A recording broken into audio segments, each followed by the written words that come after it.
Assalamualaikum warahmatullahi wabarakatuh. Baik anak-anak semuanya, kali ini kita akan membahas tentang integrasi sosial. Apa itu integrasi sosial? Integrasi sosial adalah proses penyelesaian unsur-unsur yang berbeda dalam masyarakat sehingga menjadi satu kesatuan. Unsur-unsur yang berbeda tersebut dapat meliputi ras, etnis, agama, bahasa, kebiasaan, sistem nilai, dan lain sebagainya. Jadi unsur-unsur ini dalam masyarakat menjadi satu kesatuan. Walaupun ini berbeda-beda, ya unsur-unsur ini yang berbeda-beda, tapi kita bisa menyatukan mereka. Itu yang disebut dengan integrasi ya.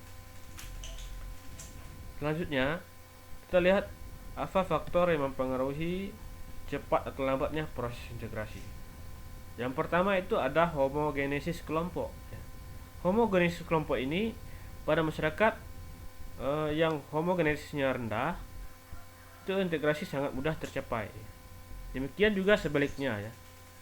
Jadi apabila homogenesis ini dalam masyarakatnya rendah, maka akan mudah dilakukan integrasi ya.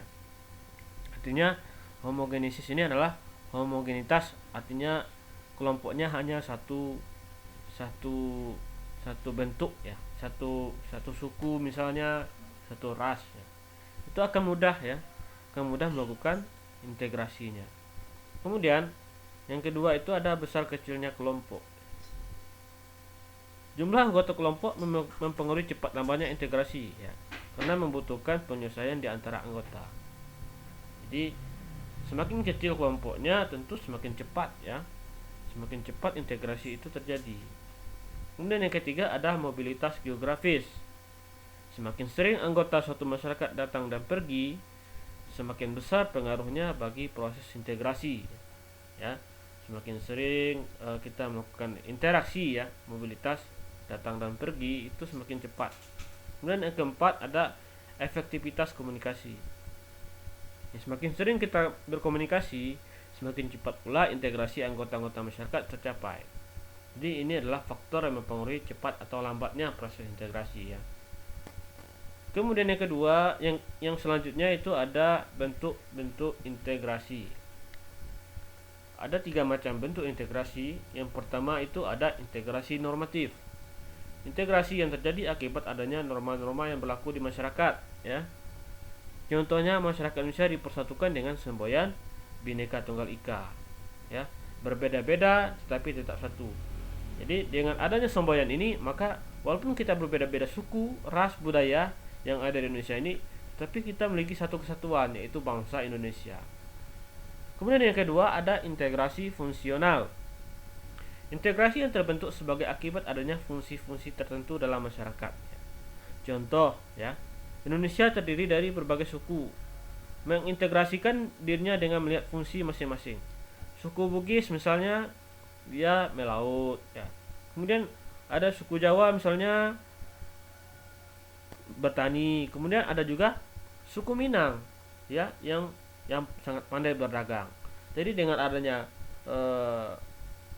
fungsi-fungsi tertentu itu, dia saling menguntungkan ya. Artinya saling memberi, artinya apabila orang Minang membutuhkan petani, dia akan berinteraksi dengan orang Jawa. Apabila dia ingin ikan misalnya, dia akan membutuhkan orang Bugis ya. Contoh itu contoh. Kemudian yang ketiga ada integrasi koersif. Apa integrasi koersif? Integrasi yang dilakukan dengan cara paksaan ya. Hal ini biasanya dilakukan bila diyakini banyaknya akibat negatif. Jika integrasi ini tidak dilakukan, atau pihak yang diajak enggan melakukan atau tidak mampu mencerna dari integrasi tersebut ya, itu adalah integrasi koersif. Oke, selanjutnya kita lihat bagaimana proses integrasi itu terjadi. Ada 2 hal yang bisa melakukan dalam melakukan integrasi ya. Proses integrasi dilakukan melalui 2 hal. Apa itu? Yang pertama itu ada asimilasi. Kemudian yang kedua ada akulturasi. Apa itu asimilasi?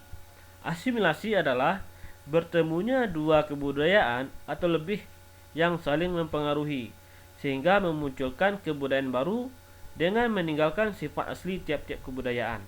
Jadi asimilasi ini munculnya kebudayaan baru, tetapi kebudayaan lama, sifat-sifat dari kebudayaan lama kedua kebudayaan yang bersatu itu menghilang. Itu adalah asimilasi. Kemudian apa itu akulturasi? Akulturasi itu adalah proses sosial yang terjadi bila kelompok sosial dengan kebudayaan tertentu dihadapkan dengan kebudayaan baru, ya, atau asing, sehingga kebudayaan asing diserap atau diterima oleh kebudayaan lama tanpa meninggalkan sifat asli kebudayaan lama, ya. Jadi itu contohnya. Itu contoh dari akulturasi, ya. Jadi kebudayaan lama menerima kebudayaan baru tanpa menghilangkan sifat asli dari kebudayaan lama. Itu contoh dari akulturasi. Pengertian dari akulturasi. Kemudian ada faktor-faktor pendorong integrasi sosial, ya. Itu ada 7. Yang pertama ada adanya toleransi, ya, dengan kebudayaan yang berbeda. Kemudian yang kedua, kesempatan yang seimbang dalam bidang ekonomi, adanya sikap positif terhadap kebudayaan lain, adanya sikap terbuka dari golongan yang berkuasa, adanya kesamaan dalam unsur-unsur kebudayaan, adanya perkawinan campur, ya, seperti orang Malaysia misalnya menikah dengan orang Jawa misalnya, ya. Orang Minang menikah dengan orang Batak, ya. Orang Kerinci menikah dengan orang Minang misalnya. Itu akan berintegrasi kebudayaannya. Kemudian yang ketujuh ada musuh bersama, ya. Itulah pembahasan kita hari ini. Semoga antum bisa memahaminya. Saya akhiri dengan mengucapkan alhamdulillahirabbil alamin. Assalamualaikum warahmatullahi wabarakatuh.